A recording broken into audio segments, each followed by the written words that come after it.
वांग चीन के वुहान शहर में रहता था। वो चीनी आर्मी का एक सैनिक था। वांग के पिता भी एक रिटायर्ड फौजी थे। वांग 3 महीने की छुट्टी के बाद आज घर लौटा था।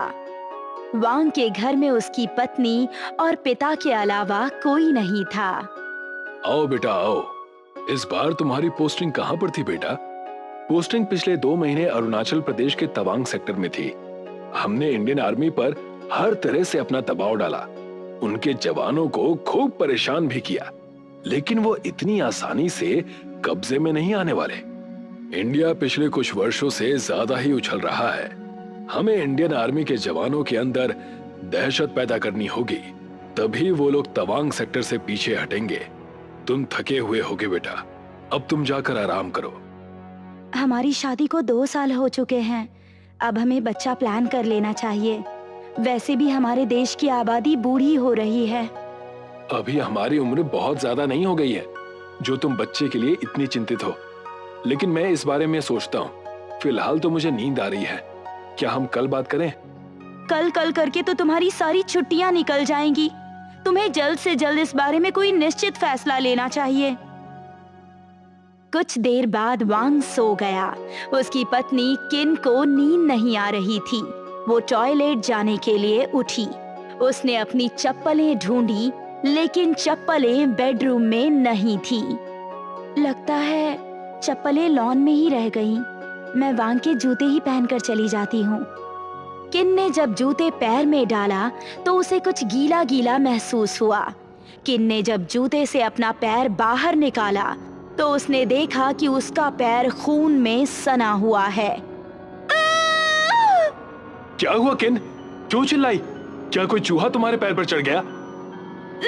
नहीं, मैंने तुम्हारे जूते पहने, लेकिन तुम्हारे जूते में खून है। मेरा पैर खून में सन गया। वांग ने जूते को उल्टा किया। जूते से लबालब खून फर्श पर गिरा। वांग भी घबरा गया। मैं भी नहीं समझ पा रहा हूँ कि जूते में इतना खून कहाँ से आ गया। वांग जूते धोने के लिए बाथरूम में गया। वांग ने जब टंकी चलाई तो उसमें से भी खून की धार निकल पड़ी। ये क्या हो रहा है? क्या ऊपर टैंक में भी खून भरा हुआ है? वांग छत पर टैंक को चेक करने के लिए जा रहा था। तभी उसे किन की चीख सुनाई दी। वांग दौड़कर बेडरूम में पहुंचा। क्या हुआ? तुम्हारी वर्दी अभी इंसानों की तरह चल रही थी। वो देखो, जमीन पर पड़ी हुई है। वर्दी खड़ी हो गई और हवा में उड़ने लगी। वांग ने वर्दी को पकड़कर अलमारी के अंदर डाला और अलमारी को लॉक कर दिया। आज हम लॉन में सो जाते हैं। अगले दिन वांग और किन चर्च गए और उन्होंने काफी देर वहां प्रार्थना की। वांग और किन जब घर पहुंचे तो उन्होंने देखा कि उनके पापा टीवी देख रहे हैं। हमारी आर्मी और इंडियन आर्मी के बीच फिर से झड़प हुई। इंडियन आर्मी का एक जवान मर गया और दूसरा गायब है। जरूर हमारी आर्मी ने पकड़ लिया होगा। इंडियन आर्मी के जवानों के साथ ऐसा ही होना चाहिए। मुझे अफसोस है कि एक ही मरा। उधर भारत में जो जवान गायब था, उसके परिवार में मायूसी छाई हुई थी। मम्मी, पापा कहाँ गायब हो गए?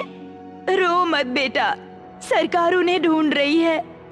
वो जल्द ही मिल जाएंगे। उस रात वांग के पिता खुशी में शैंपेन लेकर आए। उन्होंने शैंपेन खोली ही थी कि तभी गेट पर कोई आया। वांग के पिता ने जब गेट खोलकर देखा तो बाहर एक भिखारी खड़ा था, जिसके हाथ में कटोरा था। कुछ खाने को मिल जाए साहब, आज मैं बहुत खुश हूँ। मैं तुम्हारा कटोरा चावलों से भर दूंगा। बस 1 मिनट रुको। वांग के पिता अंदर चावल लेने चले गए। कौन है पापा? एक भिखारी है। शक्ल से तो इंडियन ही लग रहा है। वांग के पिता जब बाहर आए तो उनकी आंखें थर्रा गईं। भिखारी के कपड़े पहने एक भयानक आदमी खड़ा था, जिसके मुंह के किनारों से लंबे नुकीले दांत निकले हुए थे। उसके कटोरे में हड्डियां भरी हुई थी। भूत ने वांग के पिता का मुंह पकड़ा और उसके गले में कटोरे की हड्डियां डाल दी, जो गले में अटक गई और वांग के पिता की आवाज चली गई। वांग पिता के कमरे में शैंपेन पीने पहुंचा। उसने देखा कि शैंपेन की बोतल खुली रखी है, लेकिन पिता कहीं नजर नहीं आ रहे। पापा तो भिखारी को चावल देने गए थे। वांग जब बाहर पहुंचा तो उसे अपने पिता बेहोश मिले। जिसने भी मेरे पिता का ये हाल किया है, मैं उससे बदला लेकर रहूंगा। वांग ने सीसीटीवी कैमरे की फुटेज देखी। उसे भूत का चेहरा कुछ जाना पहचाना लगा। वांग अपने एक दोस्त से मिलने गया, जो उसके साथ ही घर लौटा था। हाय जाओ, कैसे हो? परसों की न्यूज़ देखकर मन कुछ खुश हुआ, लेकिन मेरे घर में भूत प्रेत से संबंधित कुछ घटनाएं हो रही हैं, इसीलिए मैं परेशान हूँ। मेरे घर में भी ऐसा ही हो रहा है, इसीलिए मैं तुमसे मिलने आया हूँ। किसी भूत ने मेरे पिता की आवाज छीन ली। वांग ने जाओ को सब कुछ बताया कि उसके पिता के साथ क्या हुआ। तुम्हारे पिता के साथ जो हुआ, उसने तो मुझे और भी डरा दिया है। मुझे भी अपने परिवार की चिंता हो रही है। हमें कुछ दिन साथ साथ रहना चाहिए। या तो तुम अपने परिवार के साथ मेरे घर आ जाओ, या मैं तुम्हारे घर आ जाता हूँ। मेरा घर बड़ा है, तुम अपनी वाइफ को मेरे घर पर ही लेकर आ जाओ। जाओ और वांग का परिवार साथ साथ रहने लगा। अच्छा हुआ तुम यहाँ आ गई। इतने बड़े घर में हम 2 लोग ही रहते हैं। हमें बहुत अकेलापन महसूस होता है। चलो, मैं तुम्हें अपना घर घुमाती हूँ। सबसे पहले तुम हमारे विशाल पेंडुलम क्लॉक को देखो, वो बहुत पुरानी है। लियो और किन जब पेंडुलम क्लॉक के पास गए तो उन्होंने देखा कि घड़ी में पेंडुलम की जगह उल्टा भूत लटक रहा है। दोनों चीख पड़े। वांग और जाओ जब तक दौड़कर वहां पहुंचे, भूत गायब हो गया। घड़ी में पेंडुलम की जगह उल्टा भूत लटक रहा था। तुम दोनों हमारे साथ ही रहो, ऐसे अलग होकर मत घूमो। चलो साथ में कोई मूवी देखते हैं। चारों लोग एक साथ बैठकर मूवी देखने लगे। अचानक जिस सोफे पर वो बैठे थे, वो सोफा ऊपर नीचे होने लगा। वांग और जाओ ने सोफा हटाया और नीचे देखा। सोफा के नीचे एक खोपड़ी पड़ी हुई थी। वांग ने उसे वहां से हटाना चाहा, लेकिन खोपड़ी नहीं हिली क्योंकि वो जमीन के अंदर तक धसी हुई थी। हमें नीचे बेसमेंट में जाकर देखना चाहिए। संभल कर जाना और सारी लाइट्स जलाकर रखना। जाओ और वांग नीचे बेसमेंट में गए। उसी समय लाइट चली गई। जब वो अंदर गए तो उन्होंने देखा बेसमेंट में बुर्का पहनकर कोई खड़ा है।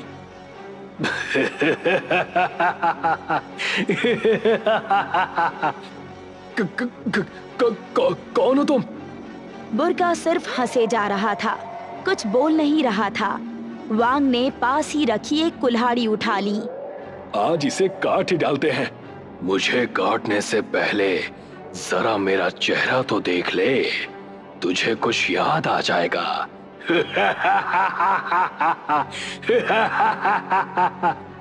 मैं न केवल तेरी शक्ल देखूंगा, बल्कि तेरी गर्दन को काट दूंगा और तेरी मुंडी पूरी दुनिया को दिखाऊंगा। इसकी बातों में मत आओ वांग, हमें इससे दूर ही रहना चाहिए। तुम घबराओ मत जाओ, जरूर इसी ने मेरे पापा की आवाज छीनी होगी। मैं इसे जिंदा नहीं छोड़ूंगा। वांग ने पास जाकर बुर्का हटाया। अंदर वही भयानक भूत था जो उसने सीसीटीवी कैमरे की फुटेज में देखा था। मैंने ही तेरे पिता को सबक सिखाया, क्योंकि वो इंडियन आर्मी के जवान के शहीद होने की खुशी में पागल हो गया था। मेरा ये भयानक चेहरा तुम्हारी ही देन है। दुनिया मेरी नहीं, तेरी कटी हुई मुंडी देखेगी। वांग ने भूत को कुल्हाड़ी से मारना चाहा, लेकिन भूत ने वांग का हाथ पकड़ लिया और कुल्हाड़ी छीनकर वांग की गर्दन काट डाली। अगले दिन वांग की मुंडी और शरीर के फोटोज अखबारों में छपे। जाओ ने पुलिस से हेल्प मांगी। कोई आदमी होता तो मैं उससे लड़ भी लेता, लेकिन ये भूत वगैरह का सामना मैं कैसे करूं? मेरे परिवार को खतरा है। आपके परिवार को पुलिस फोर्स के साथ साथ कुत्ते और तांत्रिक भी दिए जाएंगे। पुलिस, कुत्ते और तांत्रिक तीनों मिलकर आपके परिवार की सुरक्षा करेंगे। पुलिस ने तांत्रिक और कुत्तों को जाओ के परिवार की सुरक्षा में लगा दिया। कुछ दिनों तक कोई घटना नहीं हुई। पुलिस वाले भी खड़े खड़े बोर हो गए। यहाँ कोई भूत बंडिया नहीं है, होता तो दिखाई तो देता। मुझे तो लग रहा है कि किसी आदमी ने ही बुर्का पहनकर वोंग को मारा होगा। मैं तो आज रात जागने वाला नहीं। अगर कुछ होगा तो कुत्ता भौंक कर जगा देगा। पुलिस वाले सो गए। रात 2 बजे एक पुलिस वाला पानी पीने के लिए उठा। उसने देखा किसी ने कुत्ते को पेड़ पर उसकी पूंछ के द्वारा टहनी से बांधकर लटका दिया है। पुलिस वाले ने बाकी लोगों को बुलाया। खून से जमीन पर लिखा हुआ था, इंडियन आर्मी जिंदाबाद। वो कौन है जिसने वांग के पिता की आवाज छीनी और वांग को मारा? जानिए आगे के एपिसोड में।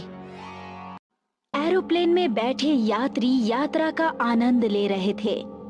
तभी अचानक खिड़की से देखती लेडी यात्री की खिड़की पर एक कंकाल का डरावना चेहरा उभरता है। क्या हुआ मैडम? भूत! भूत! ओह गॉड! हजारों फीट ऊंचाई पर ये कंकाल कहां से आ गया? तभी खिड़की से अंदर देखता कंकाल गायब हो जाता है और प्लेन के अंदर एक पायलट आकर बड़ी बड़ी दाढ़ी मूंछों वाले मुल्ले टाइप के दिखने वाले आदमी को गिरेबान से पकड़कर घसीटता हुआ दरवाजे की ओर ले जाने लगता है। क्या हुआ जनाब, क्या हुआ? अरे पायलट साहब, क्या हुआ? इन्हें कहाँ ले जा रहे हो? अरे क्या हुआ जनाब, हमें कहाँ ले जा रही हो? बचाओ बचाओ! मगर पायलट कुछ नहीं बोलता है। प्लेन का दरवाजा खोलता है और उसे लेकर बाहर कूद जाता है। अरे ये क्या पागलपन है? वो मुल्ला को लेकर क्यों कूद गया? बेचारे मुल्ला का क्या हुआ होगा? वहाँ ऊपर ये घटना हो रही थी। यहाँ नीचे एक गोडाउन में भी एक मुल्ला जैसा दिखने वाला आदमी अपनी बंदूक लिए बाकी बंदूकधारियों से कह रहा है, अरे ऐसे कैसे हो सकता है? खबर आई है कि हमारे मखदूम साहब को एक पायलट लेकर प्लेन से कूद गए कि उस प्लेन के सारे पायलट मौजूद थे। उन्होंने सुरक्षित लैंडिंग भी की। तो फिर वो कौन सा पायलट था? बॉस, खबर आई है कि मखदूम साहब को लेकर प्लेन से कूदने वाला वो पायलट सनराइज एयरवेज की वर्दी पहने था। क्या? Sunrise Airways? सनराइज एयरवेज को तो बंद हुए 20 साल हो गए, याद है? उनके सारे यात्री और पायलट को हमने ही जान से मार दिया था। वो कैसे हो सकता है? तभी अचानक उनके गोडाउन में वही वर्दी वाला पायलट किसी भूत की तरह एंट्री करता है। बॉस, ये तो वही पायलट है। पायलट अपना सिर उठाता है तो सभी की चीखें निकल जाती है। अरे इसका चेहरा तो पूरा कंकाल का बना है। तेरी तो। सभी बंदूकधारी उसके ऊपर गोली चलाते हैं। पायलट अपने हड्डियों वाले पंजे से गोली को रोक लेता है और गोली रिवर्स आकर उसी आदमी को लगती है। वो चीखता हुआ वहीं पर मर जाता है। सभी बाहर की तरफ भागते हैं। देखो बॉस, इसने सनराइज एयरवेज की वर्दी पहन रखी थी। लगता है हमें कोई सनराइज एयरवेज के नाम पर डरा रहा है। वो प्लेन आज भी हमारे जंगल के अड्डे पर खड़ा है। सारे पैसेंजर और पायलट की लाशें अभी भी उसमें वैसे ही कुर्सी पर बेल्ट के साथ बंधी पड़ी हैं। फिर भी बॉस, मुझे भी यही लगता है, कहीं कोई पायलट बच तो नहीं गया था। अगर ऐसी बात है तो चलो देखते हैं। सभी एक सुनसान जंगल में गंदे धूल पड़े प्लेन के पास पहुंचते हैं जिस पर लिखा है सनराइज एयरवे। सभी प्लेन के अंदर जाते हैं। देखो प्लेन की हालत 20 साल में पूरा सड़ गया है। और इनके यात्री देखो, इन्हें हमने कुर्सी पर बेल्ट के साथ बांधे बांधे ही मार दिया था। आज भी इनकी लाशें कुर्सी में बेल्ट से बंधी है। हाँ, लेकिन हमारे अड्डे पर तो पायलट आया था। आओ कॉकपिट में पायलट को भी देख लेते हैं। ये देखो, पायलट अपनी सीट पर कंकाल बना बैठा है। उसके हाथ में प्लेन उड़ाने वाला हैंडल अभी भी है। हाँ, हमसे बचने के लिए ये प्लेन उड़ाने के चक्कर में था। हाँ, और उसी पोजीशन में हमने इसे मार दिया था। आओ। अरे, ये प्लेन स्टार्ट कैसे हो गया? बॉस, कहीं वो पायलट तो नहीं आ गया? सभी भागते हुए वापस कॉकपिट में पहुंचते हैं। पायलट की कुर्सी पर बैठा हुआ पायलट का कंकाल प्लेन उड़ा रहा है। अरे, ये कैसे हो सकता है? भागो, भागो, प्लेन का दरवाजा खोलकर निकल जाओ। बॉस, प्लेन तो जमीन से ऊपर उठ गया। क्या? बॉस, अब क्या होगा? अरे घबराओ मत। जैसे इंसानों को मारकर कंकाल बनाया, इस कंकाल को भी मारकर मिट्टी बना देंगे। तभी प्लेन हवा में 2-3 गुलाटी खाता है। वो सब संभलने की कोशिश में यहाँ से वहाँ गिरते हैं, चीखते हैं। यहाँ नीचे एयर कंट्रोल रूम में बैठे स्टाफ अचानक आसमान में एक नए तरीके का प्लेन देखकर चौंक जाते हैं। ये कौन सा प्लेन है? अभी तो किसी प्लेन की लैंडिंग नहीं थी। स्क्रीन पर जूम करके देखते हैं। ओह गॉड, ऐसा कैसे पॉसिबल है? जो प्लेन 21 साल पहले उड़ा था और जिस सनराइज एयरवेज को बंद हुए 20 साल हो गए, उसका प्लेन 20 साल बाद कैसे वापस आ सकता है? Hello hello hello hello pilot, कोई हमें सुन रहा है? तब तक प्लेन वहाँ के एयरपोर्ट पर लैंड करता है और एक तरफ खड़ा हो जाता है। एयरपोर्ट के एंट्री पर अपने 20 साल के बेटे के साथ बैठी एक उदास लेडी अचानक खुश हो जाती है और चीख पड़ती है। आ गए, देख तेरे पापा आ गए। उन्होंने कहा था कि मैं वापस आऊंगा अपने होने वाले बेटे को देखने, और वो आ गए। वो लेडी और कंट्रोल रूम के स्टाफ प्लेन के अंदर पहुंचते हैं तो अंदर का नजारा देखकर सभी चौंक जाते हैं। ये सब क्या है? अरे तुम लोग कौन हो? हम ही वो आतंकवादी हैं जिन्होंने सनराइज प्लेन को हाईजैक किया था और सरकार से अपनी मांगे मनवाने के बाद भी इन सबको मार दिया था। हमें गिरफ्तार कर लो, वरना वो कंकाल पायलट हमें जिंदा नहीं छोड़ेगा। कंकाल पायलट? सभी भागते हुए कॉकपिट में पहुंचते हैं। अरे ये भी कंकाल बन चुका है। फिर प्लेन उड़ाकर कौन लाया? वो आ गए, वो आ गए, मेरे बंटी के पापा आ गए। अरे कहां से आएंगे तुम्हारे बंटी के पापा? मैं आ गया हूं सर। जब मैं सनराइज का ये प्लेन लेकर उड़ा रहा था, तब मेरा बेटा अपनी माँ के पेट में था। मैंने इससे वादा किया था, अपने बेटे को देखने मैं वापस आऊंगा, और मैं वापस आ गया। बस इन मुजरिमों को वापस ढूंढने में मुझे 20 साल लग गए। बेटे, तुम्हें एक नजर देखने के लिए मैंने तुम्हारी माँ से कहा था मैं वापस आऊंगा। अब तुम्हें देखने के बाद मैं तुमसे कह रहा हूं, मैं वापस आऊंगा। क्यों चले गए वापस? क्यों चले गए?